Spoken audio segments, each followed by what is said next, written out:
Good evening dear students. तो आज थोड़ा डिले हो गया नेटवर्क की वजह से, तो चलो अब चालू करते, डिले नहीं करते और भी ऑलरेडी डिले हो चुका है।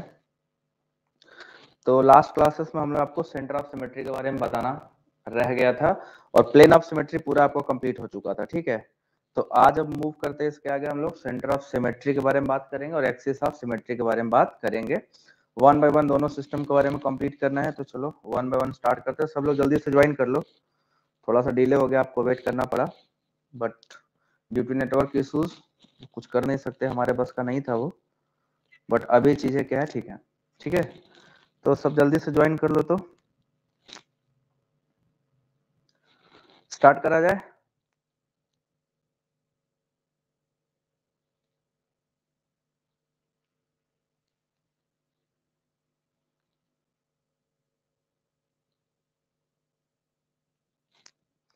तो चलो देखो, जो है मेन जो मैं टॉपिक आपको पढ़ाना था वो था सेंटर ऑफ सिमेट्री के बारे में, ठीक है।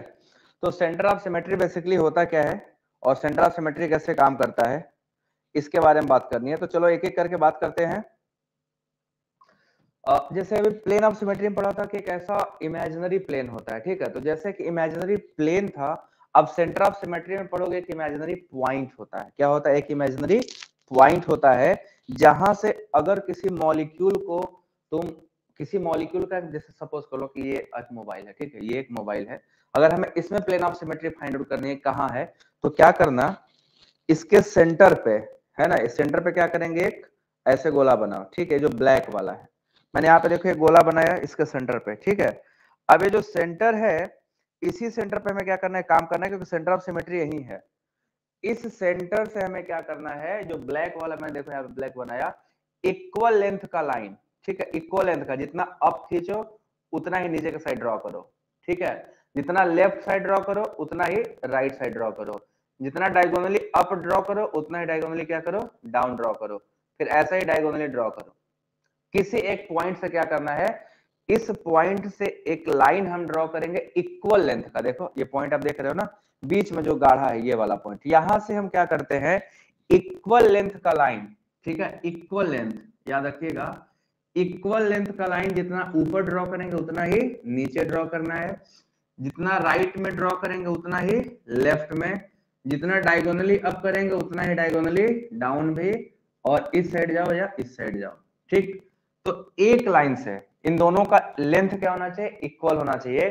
तो जब इक्वल लेंथ का लाइन अपोजिट डायरेक्शन में, ठीक है ना, when equal length of line from A point is drawn in opposite direction and they matches with same atom, ठीक है, ये लाइन और ये लाइन दोनों सेम एटम से मैच करें, ठीक है, ये लाइन दोनों सेम एटम से मैच करे, ये लाइन और ये लाइन दोनों सेम एटम से मैच करे, ये लाइन और ये लाइन दोनों सेम एटम से मैच करे, तो हम बोलेंगे इस सिस्टम में सेंटर ऑफ सिमेट्री है। इस सिस्टम में क्या है, centre of symmetry.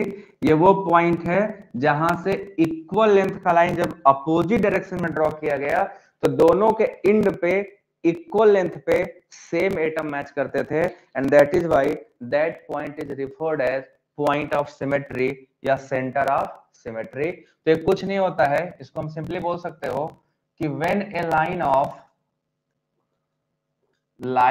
Equal length, ठीक है, line of equal length is drawn in opposite direction, ठीक है, डायरेक्शन क्या होगा दोनों का, अपोजिट डायरेक्शन,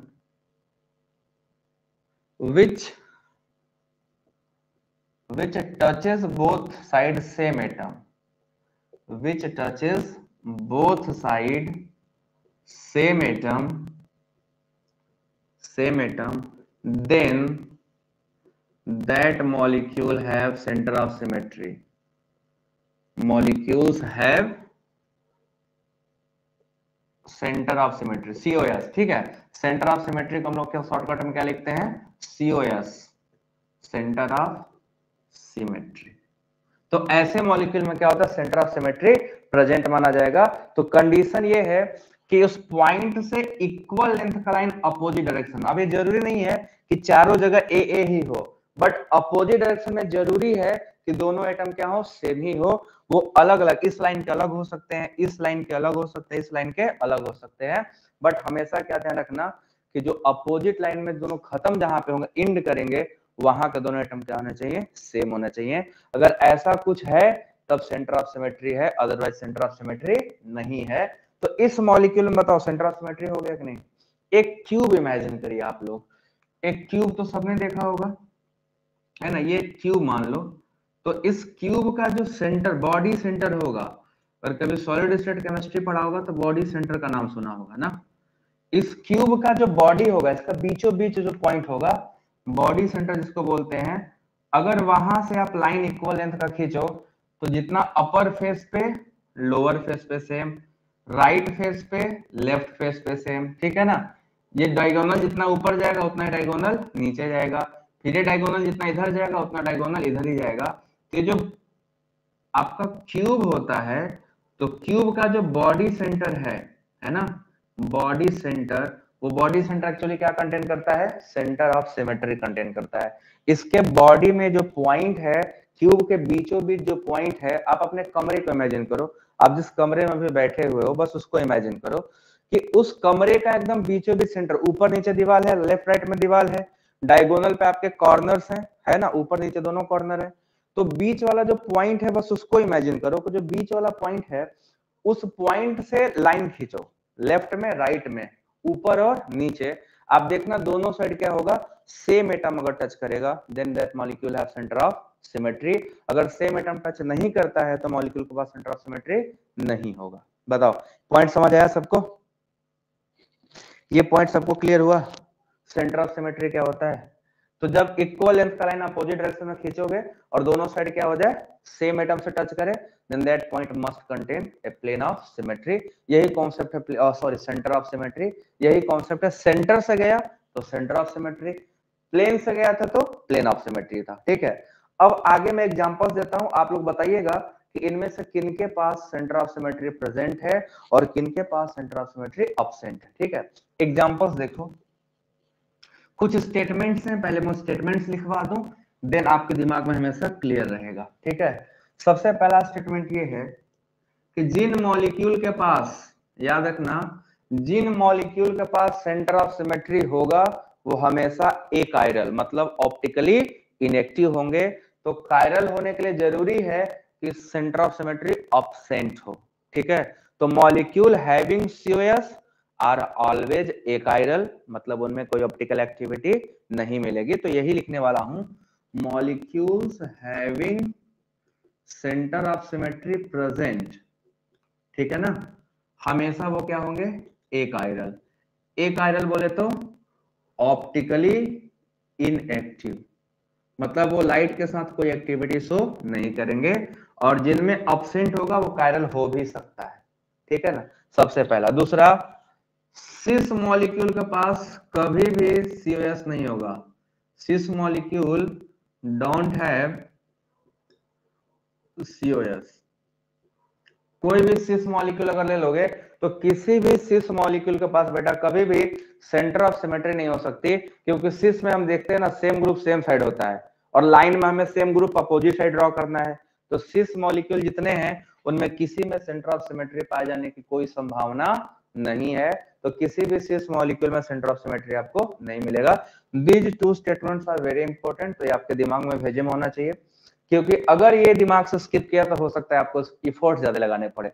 अब देखो क्वेश्चन करा रहा हूं, ठीक है, क्वेश्चन से समझना और देखना कि किन मॉलिक्यूल में सेंटर ऑफ सिमेट्री है और किन मॉलिक्यूल में सेंटर ऑफ सिमेट्री नहीं है, वन बाय वन, ठीक, वन बाय वन देखते चलो।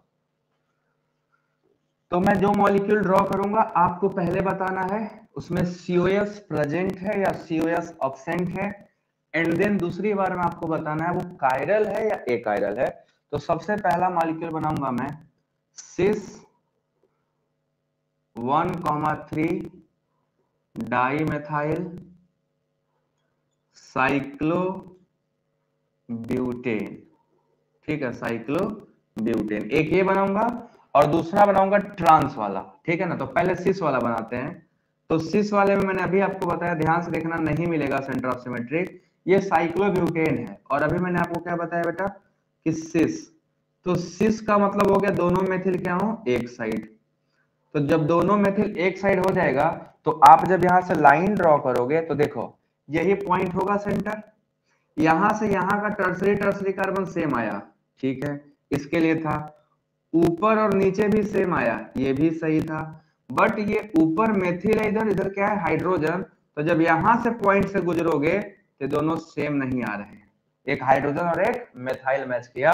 यहां से जब बेटा यहां जाओगे तो फिर तुम्हें दिखाई देगा सेम सेम नहीं आ रहे हैं, मतलब इसमें COS क्या है, अब्सेंट। तो जिसमें COS अब्सेंट होगा वो मॉलिक्यूल क्या हो जाएगा, कायरल हो जाएगा। यहाँ पे कायरल हो जाएगा, ये कायरल है, सारे मॉलिक्यूल कायरल नहीं होंगे, अभी और कंडीशन आएगा। अब यहाँ पे देखो ये मॉलिक्यूल क्या है, कायरल है। इसमें क्या था, सेंटर ऑफ सिमेट्री प्रेजेंट दिख रहा है सबको, सेंटर ऑफ सिमेट्री इसमें प्रेजेंट पाया जा रहा है, ठीक है। थोड़ा जूम करके देखना अगर छोटा दिखाई दे रहा हो तो। अब दूसरा एग्जांपल, इसी का ट्रांस पार्ट ले लेते हैं, ठीक है, ये सिस था, सेम मॉलिक्यूल का ट्रांस ले लो। तो अगर सेम मॉलिक्यूल का आप ट्रांस लेंगे तो एक का मेथाइल होगा नीचे और एक का मेथाइल होगा ऊपर, है ना, ये आपका ट्रांसफॉर्म हो गया, ठीक। अब अगर ट्रांस में सेंटर ऑफ सिमेट्री है कि नहीं है, तो ट्रांस वाले में अगर हम देखेंगे तो आप देखो इस पॉइंट से लाइन ड्रॉ करो, तो इधर टर्सरी सेम, ऊपर CH2 नीचे CH2 सेम, इधर से जाने पे मेथाइल मेथाइल सेम मैच कर रहे हैं, और इधर से इधर जाने पे भी क्या हुआ, सेम मैच। तो यहां से जो पॉइंट से कुल लाइनें गुजर रही हैं वो एक दूसरे से सेम एटम को क्या करती हैं, टच करती हैं चारों तरफ, है ना। चारों तरफ क्या हुआ, सेम एटम को टच कर रही है, मतलब इसके पास सेंटर ऑफ सिमेट्री क्या है, सेंटर ऑफ सिमेट्री क्या है, प्रेजेंट है, इसलिए मॉलिक्यूल क्या हो जाएगा, एकाइरल। इसलिए मॉलिक्यूल क्या हो गया, एकाइरल। तो जिन मॉलिक्यूल के पास सेंटर ऑफ सिमेट्री प्रेजेंट होगा वो मॉलिक्यूल हमेशा क्या हो जाएगा, एकाइरल हो जाएगा। तो ये दो बातें आपको समझ में आई, सिस मॉलिक्यूल में नहीं हो सकता, ट्रांस मॉलिक्यूल में ही हो सकता है, पॉसिबिलिटी सिर्फ ट्रांस में है, सिस में पॉसिबिलिटी भी नहीं है कि सेंटर ऑफ सिमेट्री हो, कोई पॉसिबिलिटी नहीं है। तो आपने अभी देखा ये सेंटर ऑफ सिमेट्री के बारे में हमने बात किया कि दो मॉलिक्यूल में, एक में सिस था और एक में क्या था, ट्रांस। तो सिस वाले में सेंटर ऑफ सिमेट्री नहीं है और ट्रांस वाले में सेंटर ऑफ सिमेट्री प्रेजेंट है ना। तो ये सबको समझ आ गया, आगे चलो यहां से। अब देखो इसके आगे मैं चलूंगा, आपसे कुछ क्वेश्चन कराने हैं, आप बताइएगा दिए गए मॉलिक्यूल में सेंटर ऑफ सिमेट्री है या नहीं है, अभी आपका काम है, ठीक है। चलो देखो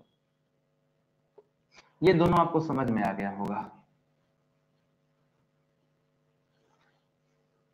अब देखो 1,4 डाइक्लोरो साइक्लोहेक्सेन, साइक्लोहेक्सेन, ठीक है। ये एग्जांपल है, आपको बताना है कि इसका दो फॉर्म बन सकता है, एक बन सकता है सिस फॉर्म और दूसरा बन सकता है ट्रांस फॉर्म। तो दोनों में से किसी में सेंटर ऑफ सिमेट्री होगा या दोनों में होगा या दोनों में से किसी में नहीं होगा, बस मुझे इतना जानना है कि क्या इन दोनों फॉर्म में से एक इसका सिस फॉर्म बनाना है, दूसरा इसका ट्रांस फॉर्म बनाना है, और बताना है कि इसके सिस में या ट्रांस में या दोनों में नहीं, सेंटर ऑफ सिमेट्री की स्थिति बताइए, पोजीशन बताइए कि कहां सेंटर ऑफ सिमेट्री है और कहां सेंटर ऑफ सिमेट्री नहीं है। चलो आप लोग बताओ, आप में से कोई आंसर करना चाहेगा तो करे, ठीक है। साइक्लोहेक्सेन दिया हूं, ठीक है ना, 1,4 डाइक्लोरोसाइक्लोहेक्सेन। तो देख के बताओ तो सेंटर ऑफ सिमेट्री है कि नहीं है, ये है साइक्लोहेक्सेन, और 1 पे बोला हूं क्लोरो है और एक बोला हूं 4 पे, तो सिस का मतलब दोनों क्या हो जाएगा, सेम साइड, ये हो गया सिस फॉर्म, ठीक है। एक आपको इसमें बताना सेंटर ऑफ सिमेट्री है कि नहीं है, दूसरा आपको इसके ट्रांसफॉर्म में बताना है, ठीक है। ट्रांसफॉर्म में सेंटर ऑफ सिमेट्री प्रेजेंट है या नहीं है, तो आपको देखने मिलेगा दोनों में से इंटरेस्टिंग थी। चलो दोनों लोग देख के बताओ दोनों साइड से किसमें है। गुड इवनिंग एवरीबॉडी, जल्दी से बताओ किसमें सेंटर ऑफ सिमेट्री है, किसमें सेंटर ऑफ सिमेट्री नहीं है, तुरंत बताइए, जिसको भी आइडिया हो बता सकता है। किसी में नहीं है, ये भी हो सकता है कि किसी में ना हो, तो जरूरी नहीं कि सब में अवेलेबल ही हो, किसी किसी में नहीं भी हो सकता है, ठीक है। तो कमेंट करोगे तो पता चल जाएगा हमको किसमें है। ये बीएससी फर्स्ट सेमेस्टर चल रहा है ऋषभ पांडे, फर्स्ट ईयर का पूरा सिलेबस है, ठीक है ना। तो ये सबके काम आता है, किसी एक के नहीं। पहले एक बार जल्दी सब लोग वीडियो शेयर कर दो तो ग्रुप में, तो कई बच्चों को नहीं पता, सब लोग जल्दी शेयर करो फट से। इसका आंसर बताइए आप लोग, किसमें है किसमें नहीं है। सेंटर ऑफ सिमेट्री बताना, किस कंपाउंड में प्रेजेंट है किस कंपाउंड में प्रेजेंट नहीं है, दैट्स ऑल।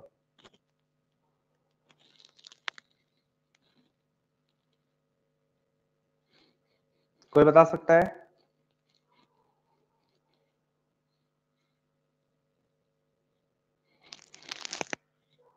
जल्दी बताओ, कोई आंसर नहीं कर रहा है। हाँ, मैंने स्ट्रक्चर तो बना दिया, अब इससे सरल क्या ही कर सकते हैं।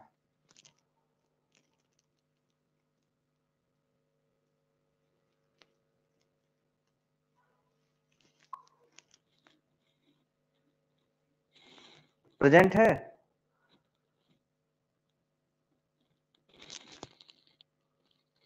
ट्रांस में सीएस प्रेजेंट है और सिस में नहीं है। सिस देखो जरा, सिस में भी तो लग रहा है कि होगा। व्हाट अबाउट सिस? सिस में कभी नहीं होगा, स्टेटमेंट अभी दिया हो ना कि सिस में कभी हो ही नहीं सकता। यहां से पॉइंट से लाइन खींचो, इधर इधर सेम मैच करेगा, ठीक है। यहां भी सेम मैच किया, यहां भी सेम मैच किया, ये दोनों सेम मैच किए, यहां तक तो ठीक था। बट Cl और H अपोजिट में जाओगे तो दोनों अलग अलग है ना। यहाँ का H और Cl भी क्या है, अलग हो गया। तो किसी एक साइड भी अगर मैच नहीं किया, मान लो 5 साइड से मैच किया बट एक साइड क्या हो गया, नहीं मैच किया, तो मॉलिक्यूल में सेंटर ऑफ सिमेट्री नहीं है। तो यहाँ पे CS क्या है, अब्सेंट है। मतलब कि ये कंपाउंड क्या हो सकता है, कायरल हो सकता है क्या, बट एक कंपाउंड कायरल नहीं है। सेंटर ऑफ सिमेट्री नहीं है तब भी ये कंपाउंड कायरल नहीं है। बताओ क्यों नहीं है, रीजन बताओ। कि सेंटर ऑफ सिमेट्री एब्सेंट है तब भी ये मॉलिक्यूल ए कायरल हुआ, तो वो कौन सा रीजन है जिसकी वजह से कायरल हुआ? आप सभी के लिए ओपन क्वेश्चन है, बताइए। इसमें सीओएस एब्सेंट है, सेंटर ऑफ सिमेट्री एब्सेंट है, बट तब भी ये मॉलिक्यूल ए कायरल है। तो वो क्या चीज है जिसकी वजह से मॉलिक्यूल ए कायरल हो गया? सेंटर ऑफ सिमेट्री जबकि नहीं है ना। तो जो ऑप्टिकल इनएक्टिव कर रहा है उसका रीजन बताओ, जल्दी से बताओ। इसमें सेंटर ऑफ सिमेट्री है बेटा, इसमें सेंटर ऑफ सिमेट्री इसलिए कि हर साइड जाइए ना, तो हर साइड आपको सेम एटम मैच करेगा इस पॉइंट से, है ना। CH2 से, टर्सरी कार्बन टर्सरी से, क्लोरो क्लोरो से मैच कर रहा है ना। और हाइड्रोजन हाइड्रोजन से मैच कर ही रहा है, तो सब मैचिंग में है।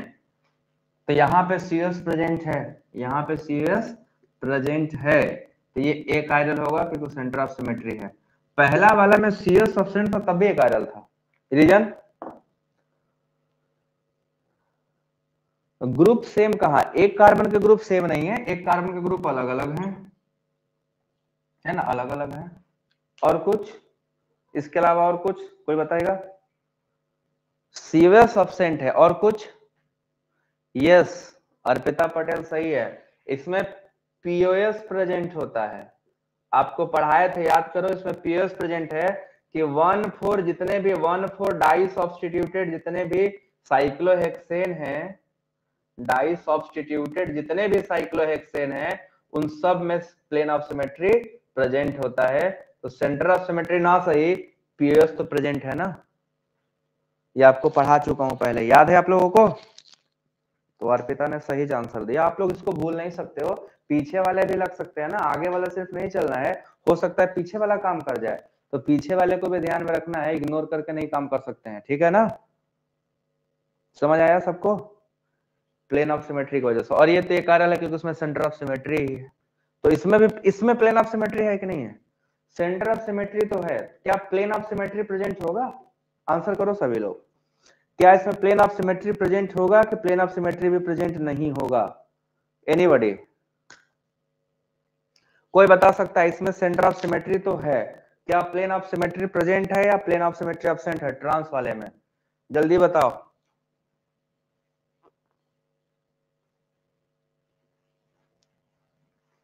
कोई बता सकता है? अब मैं आपको दो एग्जांपल और देने जा रहा हूं, इन दोनों का आंसर बताइएगा कि क्या इन कंपाउंड में plane of centre of symmetry है कि नहीं है। इन कंपाउंड्स में सेंटर ऑफ सिमेट्री किसमें है किसमें नहीं है?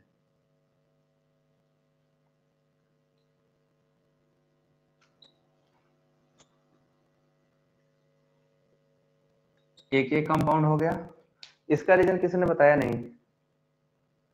नहीं है। फिर अभी 1,4 चाहे सिस हो या ट्रांस हो, अब जाके नोट्स पढ़िएगा, 1,4 या सिस हो या ट्रांस हो, साइक्लोहेक्सेन में हमेशा प्लेन ऑफ सिमेट्री पाई जाएगी। आपको लास्ट क्लास में पढ़ाया था, अगर 1,4 साइक्लिक सिस्टम है तो चाहे सिस हो बेटा, वो चाहे ट्रांस हो, प्लेन ऑफ सिमेट्री हमेशा पाई जाएगी। Plane of symmetry remains constant. समझ गए ना? तो 1,4 डाइस, जैसे 1,1 में तो हमेशा होता है, 1,3 अगर था तो साइक्लोब्यूटेन में हमेशा होगा, और 1,4 था तो साइक्लोहेक्सेन में हमेशा प्लेन ऑफ सिमेट्री होता है। ये आपको बताया था नहीं शिवानी? अब्सेंट नहीं है, प्रेजेंट है। नोट्स नहीं पढ़ रहे हो आप लोग, थोड़ा नोट्स पढ़िए, ठीक है, और वीडियो को लाइक कर दीजिए। नोट्स पढ़िए, नोट्स में आपको मैं लिखवा चुका हूं, आपने गलत बताया, आपको आंसर बताना था सही, गलत बताया। उसमें है, इसमें बताना है इस कंपाउंड में है कि नहीं है। और दूसरा फिर एक और कंपाउंड दे रहा हूं, इसमें भी बताना है।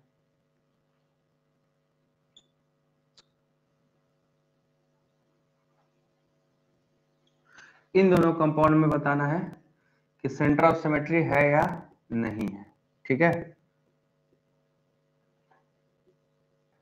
अब ये एक कंपाउंड है, थोड़ा टेढ़ा बन गया, इसको सीधा करने दो जी। अब देखो, दोनों सेम बना दिया क्या?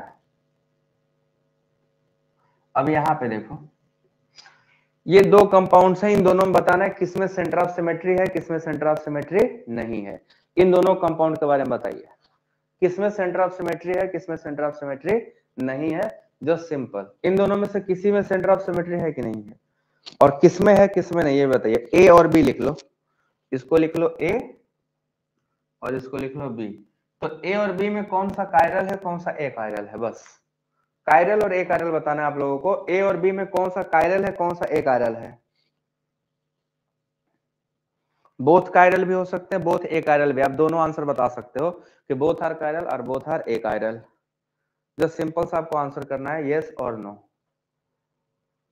अभिषेक कुमार, अर्पिता 1 में प्रेजेंट है, ऋषभ 1 में प्रेजेंट है, ऋषभ का 1 में है, अभिषेक का नहीं है। ए और बी मैंने लिख दिया, ए और बी के टर्म बताइए। और कोई? बी में एब्सेंट है,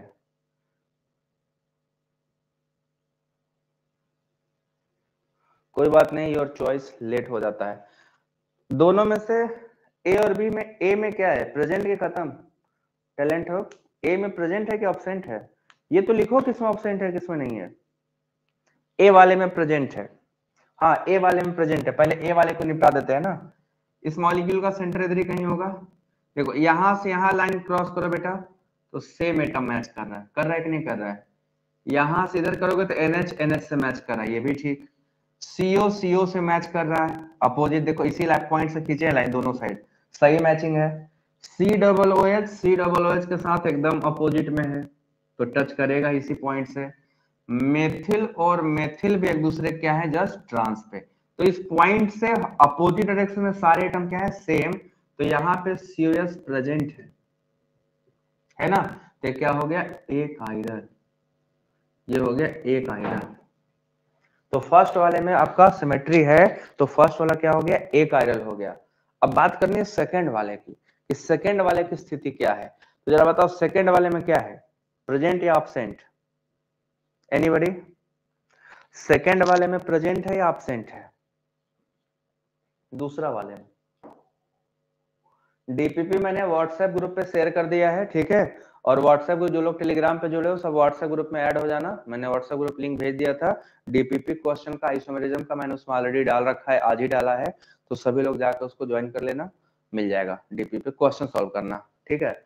दो में नहीं है, एग्जैक्टली दो में नहीं है, दो में एब्सेंट है, क्योंकि देखो इस पॉइंट से इधर तो सही था, मैचिंग था, बट CO और NH का मैच नहीं होना चाहिए था।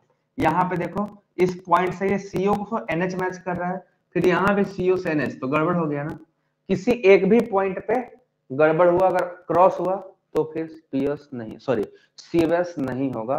तो इस कंपाउंड में सेंटर ऑफ सिमेट्री क्या है, एब्सेंट है, तो CS क्या हो गया, एब्सेंट। तो अगर CS एब्सेंट होगा तो मॉलिक्यूल क्या हो जाएगा, कायरल हो जाएगा। कायरल, क्या ये कायरल हो जाएगा मॉलिक्यूल? क्या ये मॉलिक्यूल कायरल कह देंगे इसको हम लोग? ये मॉलिक्यूल कायरल होगा कि कायरल होगा? टेलीग्राम का लिंक दिया तो था, ठीक है, मैं टेलीग्राम का लिंक फिर से शेयर कर रहा हूँ। जो टेलीग्राम पे नहीं जुड़े हो वो टेलीग्राम पे पहले जुड़ जाओ, फिर व्हाट्सएप ग्रुप में जुड़ जाना, ठीक है। तो कितने लोगों का ये सही था? देखो भैया, आपको बहुत ध्यान से काम करना है, एक भी गलती करना मतलब हो सकता है रिस्की हो जाए, ठीक ना। तो रिस्की नहीं करना है, काम करना है। अब ये क्वेश्चन आपका सॉल्व हो चुका है, आसान क्वेश्चन था, ठीक है। अब आगे चलते हैं। टेलीग्राम का लिंक मैंने शेयर कर दिया, आप लोग उससे ज्वाइन हो जाइएगा। तो अब ये हो गया कंप्लीट। अब हम लोग चलेंगे एक्सिस ऑफ सिमेट्री, ठीक है ना। Axis of symmetry centre of symmetry के बाद लास्ट पॉइंट है एक्सिस ऑफ सिमेट्री।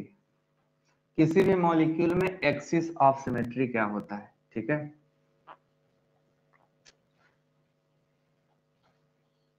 लास्ट है एक्सिस ऑफ सिमेट्री, ठीक।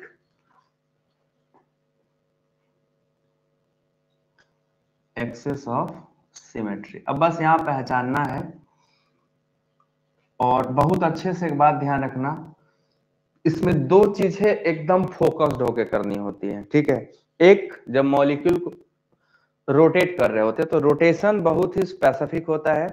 आप जब रोटेशन करोगे तो बहुत ही ध्यान रखना रोटेशन का क्या इंपॉर्टेंट पॉइंट है, पहला। दूसरा, ऑप्टिकल एक्टिविटी पे इससे ज्यादा फर्क नहीं है, ठीक है ना। तो ये ऑप्टिकल एक्टिविटी से ज्यादा इफेक्ट नहीं होता है, रहने न रहने से ऑप्टिकल एक्टिविटी पे कोई फर्क नहीं पड़ता। मतलब ये प्रेजेंट हो या अब्सेंट हो, मॉलिक्यूल के कायरलिटी पे कोई फर्क नहीं डालता, ठीक है। तो it does not affect chirality of molecule. ये मॉलिक्यूल की कायरलिटी को अफेक्ट नहीं करता। कोई भी मॉलिक्यूल कायरल है या नहीं है, इससे कोई मतलब नहीं है, कोई मतलब नहीं है, ठीक है। अब क्या होता है एक्सिस ऑफ सिमेट्री, ठीक है। एक्सिस ऑफ सिमेट्री क्या होता है? जब किसी मॉलिक्यूल को, ध्यान से सुनिएगा क्या बता रहा हूं, एक मुझे सेट लेने दो मोबाइल का, एक मिनट। जैसे ये देख रहे हैं मोबाइल, ठीक है। इस मॉलिक्यूल को मैं इस पे वाटर बनाता हूं, आपको दिखेगा, इस पे वाटर मॉलिक्यूल बनाता हूं, H, ठीक है। और इस मॉलिक्यूल को देखो ध्यान से, ये है आपका वाटर मॉलिक्यूल, दिख रहा है ना। पानी ऐसा ही होता है जैसा आप देख पा रहे हो, ठीक। इस मॉलिक्यूल को थीटा एंगल पर रोटेट करना है, ठीक है ना। सेम प्लेन में, प्लेन चेंज नहीं होना चाहिए, ठीक है ना। अगर इस मॉलिक्यूल को, जैसा भी आपकी आंखों के सामने दिख रहा है ये मॉलिक्यूल, अगर इसको 90 डिग्री रोटेट कर दोगे तो 90 डिग्री रोटेशन पे क्या हो जाएगा, ऐसा हो जाएगा, ऐसा 90 डिग्री पे ऐसा दिखेगा ना। तो प्लेन बदल गया, अभी प्लेन क्या था, हॉरिजॉन्टल प्लेन था, और अभी ऐसे कर दोगे तो क्या हो जाएगा, वर्टिकल प्लेन। तो प्लेन नहीं बदलना चाहिए। इसका रूल नंबर 1 क्या है कि रोटेशन जब भी करेंगे मॉलिक्यूल अपने प्लेन पे ही रहेगा, मॉलिक्यूल अपना प्लेन नहीं छोड़ने वाला, मॉलिक्यूल किसी भी स्थिति में अपना प्लेन नहीं छोड़ेगा, सेम प्लेन होना चाहिए। अब इसको मैं लेबल कर दिया H1 और इसको लेबल कर दिया H2, ठीक है। H1 और H2 आपको दिख रहा है, तो H1 और H2, ठीक, हमने लेबलिंग कर दिया। अब अपने को करना क्या है, इस मॉलिक्यूल को ऐसे रोटेट करो कि सेम प्लेन पे जब थीटा डिग्री पर रोटेट करते हैं और वो आइडेंटिकल स्ट्रक्चर प्रोड्यूस करे।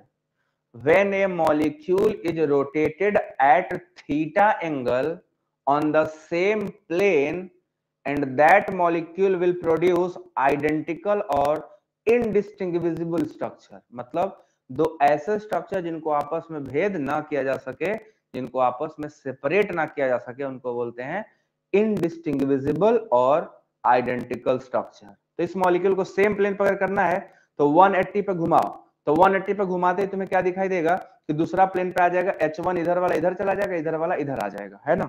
देखो कैसे, इधर देखो, ये पानी है, ये पानी है, ठीक। ये प्लेन आपका ऐसा है, हॉरिजॉन्टल प्लेन है, ठीक है। अब हमने क्या किया, इसको H1 मान लिया, इसको क्या मान लिया, H2। अब देखो बेटा, ये वर्टिकल प्लेन पे नहीं है, ये हॉरिजॉन्टल प्लेन पे है। अगर तुम इस मॉलिक्यूल को, जैसे आपको ऐसे दिख रहा है ना, ऐसे, अगर तुम इसको 180 पर रोटेट करोगे तो फिर से क्या होगा, ये घूम के ऐसे ही चिपका हुआ आएगा इस साइड। बस H1 की जगह H2, H2 की जगह H1 आएगा। बट अगर 90 डिग्री पर रोटेट करोगे तो 90 डिग्री इसका क्या ऐसे हो जाएगा, है ना। तो देखो जरा, ये प्लेन पे था, अब ऐसे क्या हो गया, आउट ऑफ प्लेन। तो प्लेन जब छोड़ देगा तो फिर एक्सिस ऑफ सिमेट्री की बात नहीं करनी। एक्सिस ऑफ सिमेट्री सिर्फ तब बात करते हैं, एक्सिस ऑफ सिमेट्री तब बात करते हैं जब प्लेन सेम हो। तो सेम प्लेन पर रोटेट करने के लिए इस मॉलिक्यूल को हमें 180 डिग्री रोटेट करना पड़ेगा, है ना। जैसे ही 180 डिग्री रोटेट किए, अब ये क्या होगा, नाउ दिस H2 इधर चलाएगा और H1 इधर चलाएगा, है ना। H2 इधर चला और H1 इधर चलाया। अब देखो फिर से इसको 180 रोटेट करो, अगेन 180, तो अगेन 180 रोटेट करने पर क्या हो गया, ये आ गया आपका H1 और इधर फिर से आ गया आपका H2। अब देखो ये और दोनों मॉलिक्यूल आपस में क्या है, आइडेंटिकल है। क्या है, आइडेंटिकल है ना। आइडेंटिकल मॉलिक्यूल मिले, कब मिले आइडेंटिकल मॉलिक्यूल, जब हमने इसको 180 पे 2 टाइम्स रोटेट किया, ठीक है। तो फॉर्मूला ये होता है n इक्वल टू 360, पूरा स्पेस कितना है 360 डिग्री है, अपॉन थीटा, ठीक है। जहां पे n की कुछ वैल्यू आएगी, n की वैल्यू 2 आ सकती है, 3 आ सकती है, 4 आ सकती है, 5 आ सकती है, 6 आ सकती है। इसी को बोलते हैं nth फोल्ड, ठीक है, nth fold of symmetry, nth fold of symmetry बोलते हैं। अगर n की वैल्यू 2 आई तो इसको बोलते हैं C2 सिमेट्री। अगर n की वैल्यू 3 आई then this is called C3 axis of symmetry. अगर n की वैल्यू 4 आई then this is called C4 axis of symmetry. अगर n की वैल्यू 5 आई then this called C6 centre of symmetry, sorry 5। और अगर n की वैल्यू 6 आई then this is called C6, ठीक है।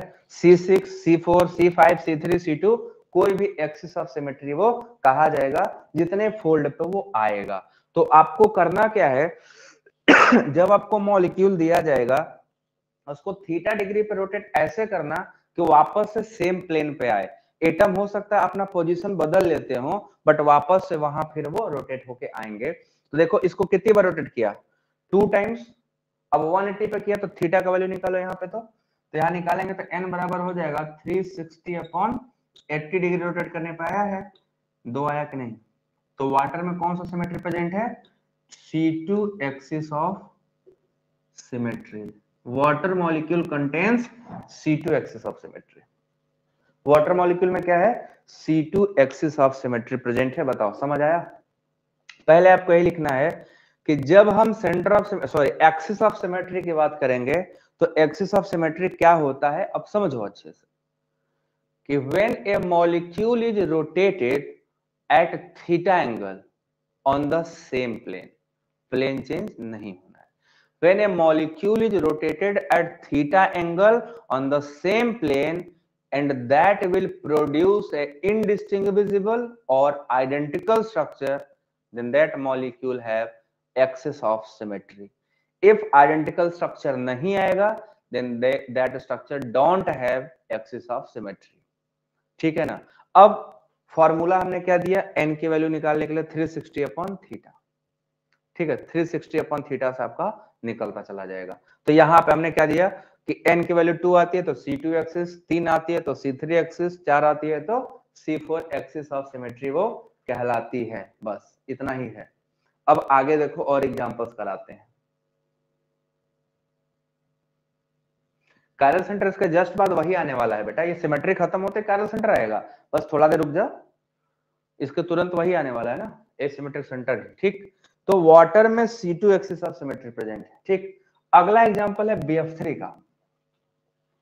अगला एग्जांपल मैं आपको BF3 मॉलिक्यूल का बता रहा हूं। देखो BF3 मॉलिक्यूल क्या होते हैं जरा उसको समझो। BF3 मॉलिक्यूल क्या है जरा उसको समझो। BF3 मॉलिक्यूल का हाइब्रिडाइजेशन बताओ, आप लोगों को क्लास में हाइब्रिडाइजेशन पढ़ाया हूं ना, तो BF3 मॉलिक्यूल का हाइब्रिडाइजेशन बताइए सभी लोग। ये BF3 मॉलिक्यूल का हाइब्रिडाइजेशन बताओ, हाइब्रिडाइजेशन बताओ तो सेप पता चल जाएगा तुरंत। क्लास का क्वेश्चन है जो आपको पढ़ा चुका हूं। BF3 मॉलिक्यूल का हाइब्रिडाइजेशन और ज्योमेट्री कौन बता रहा है, BF3 मॉलिक्यूल का हाइब्रिडाइजेशन एंड ज्योमेट्री बताइए।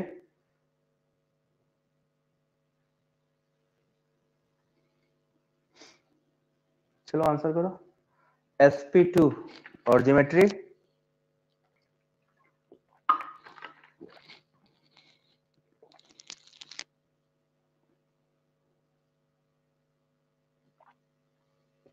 sp2 हाइब्रिडेशन और ज्योमेट्री क्या है?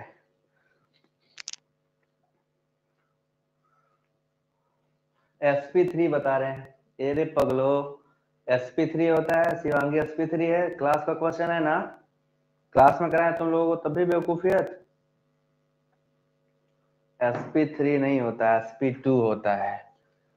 ये sp2 हाइब्रिड है, और जो sp2 हाइब्रिड होते हैं वो ट्राइगोनल प्लेनर होते हैं, ठीक है। तो बोरान क्या है? Trigonal planar. ये है बोरान, ये इसका ज्योमेट्री होता है। क्या ही बता रहे हो एकदम, ट्राइगोनल एग्जैक्टली, ठीक है। अब इस ट्राइगोनल में जरा ध्यान से देखो, सारे फ्लोरीन को नंबरिंग कर लो, f1 f2 और f3, ठीक। ये भी प्लेनर है, प्लेन में होगा। अब जरा इसको रोटेट कर लो, इनके बीच में एंगल कितना होता है? बॉन्ड एंगल, इसके बीच का बॉन्ड एंगल कितना है? 120 है ना। इनके बीच का एंगल कितना है? ये भी 120 है। और इनके बीच का एंगल कितना है? तो ये भी 120 है ना। 120 120 120, तो रोटेशन भी जितना एंगल उतने के बीच में होगा। तो जरा इसको 120 पे कितनी बार रोटेट करोगे कि आइडेंटिकल आ जाए? जरा रोटेशन ट्राई करो, तो कितनी बार इसको रोटेट करोगे कि आइडेंटिकल स्ट्रक्चर वापस से आ जाए? सभी लोग 120 पे कितने टाइम्स रोटेट करा जाए कि ये आइडेंटिकल स्ट्रक्चर प्रोड्यूस कर दे? आप सही बता रहे हो। तो 120 पे कितनी बार रोटेट करने पे आइडेंटिकल स्ट्रक्चर देगा? सभी लोग बताओ, करके देखो, अपने से ट्राई करो। बॉन्ड एंगल तो 120 है ही, कितनी बार रोटेट करोगे तो आइडेंटिकल आ जाए? रोटेट करो, पहले 120 पे एक बार करो। तो जब फर्स्ट टाइम करोगे तो ये यहां आ जाएगा, ये यहां आ जाएगा, और ये यहां आ जाएगा। तो क्या बन जाएगा? बी। यहाँ f3 ऊपर आ गया, f1 यहां आ जाएगा, और f2 यहां आ जाएगा। तो आइडेंटिकल नहीं है, वन टाइम में नहीं आया। नेक्स्ट टाइम फिर 120 ट्राई करा जाए। तो अब की बार फिर 120 ट्राई किया, ठीक है। तो अब की बार क्या मिला कि हमारा f2 यहां आ गया, f1 यहां है, और f3 यहां है। अभी भी आइडेंटिकल नहीं मिला। फिर लास्ट टाइम फिर ट्राई करो 120। लास्ट टाइम जैसे करोगे, f1 अपनी जगह, f3 अपनी जगह, और f2 अपनी जगह वापस आ गया, है ना। अपनी जगह वापस आ गया। कितनी बार में आया?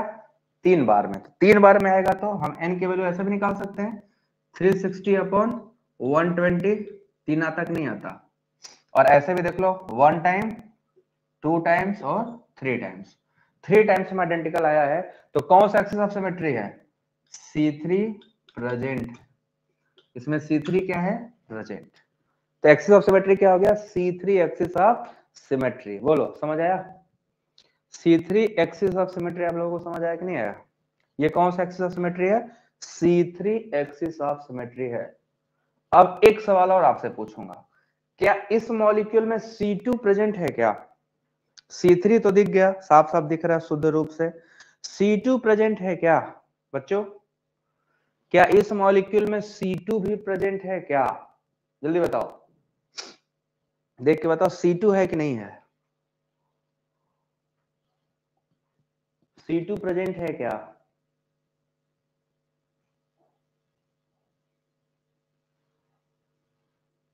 आंसर करो। C3 समझ आया ना?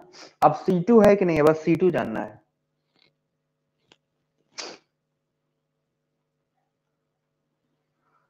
C2 की क्या स्थिति है?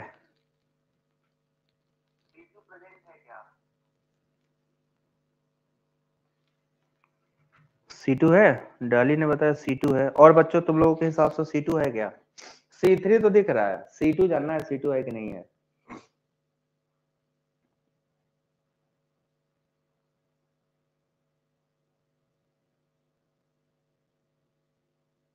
हाफ क्या होता है?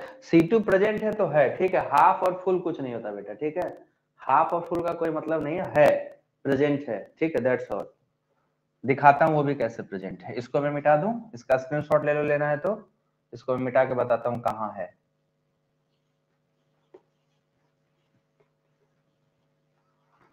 देखो C2 कहाँ है, वो भी होना बहुत जरूरी है। तो C2 एकदम सिंपल दिख रहा है, यहां से पकड़ो F1 से, ठीक है, F1 को पकड़ो यहां से, और यहीं से 180 पर रोटेट कर लो। तो जब इसको 180 पर रोटेट करोगे तो ये तो आपका ऐसे हो जाएगा ना, देखो ये ऐसे हो गया, ऐसे हो गया, ठीक। यहाँ पकड़ो और इसको 180 पर रोटेट कर लो, इसको मैं इधर कर लूं, ये मॉलिक्यूल ऐसे है। तो इसको पकड़ कर 180 घुमाओगे तो क्या होगा, जिस पहली बार 180 करोगे तो रेड वाला इधर आ जाएगा और ब्लैक वाला इधर, हो गया ना 180। फिर 180 घुमा दो तो फिर से आइडेंटिकल आ जाएगा, यही से 180 दो बार घुमाओ तो आप देखोगे कि दो बार 180 घुमाने पर आइडेंटिकल आ जाएगा। यहीं से पकड़ के इसको दो बार 180 घुमा दो, ठीक है। बस ऐसे समझना था। ये F1 है, तो F1 को रोटेट करना है। तो जब F1 को 180 रोटेट करोगे तो 180 पे सीधे क्या होगा, एकदम ये पलट के ऐसे हो जाएगा कि नहीं हो जाएगा, ऐसे पहली बार। फिर 180 पे एक बार और घुमा दोगे तो फिर से क्या होगा, जस्ट रिवर्स। तो 180 पे इसको दो बार करो ना, तो 180 करोगे तो ये जहां है वही रहेगा, ये इधर चलाएगा और ये चलाएगा इधर। फिर इसको 180 कर लो, तो F1 से घुमा ही रहे हो तो चेंज होगा नहीं, तो ये BR यहीं रहेगा, ये F3 फिर यहाँ और F2 यहाँ, ये दोनों आइडेंटिकल आ जाएंगे, है ना। जब 180 पे दो बार करोगे तो इसमें C2 भी क्या होगा, प्रेजेंट होगा।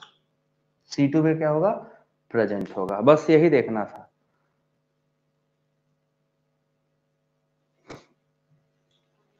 ठीक है, मिल गया सबको C2 प्रेजेंट। तो आज बस यहीं तक। शिवानी दोबारा से वीडियो को देखना बेटा, ठीक है, दोबारा से वीडियो को देखना, फिर आपको समझ में आएगा ड्रॉ करने, ठीक है। आपको बस मॉलिक्यूल को प्लेन नहीं छोड़ने देना है, अगर मॉलिक्यूल प्लेन छोड़ दिया तब फिर गड़बड़ हो जाएगा। तो किसी भी स्टेज में प्लेन नहीं छूटना चाहिए, अगर प्लेन नहीं छोड़ता है तब आप एक्सिस ऑफ सिमेट्री निकाल पाओगे।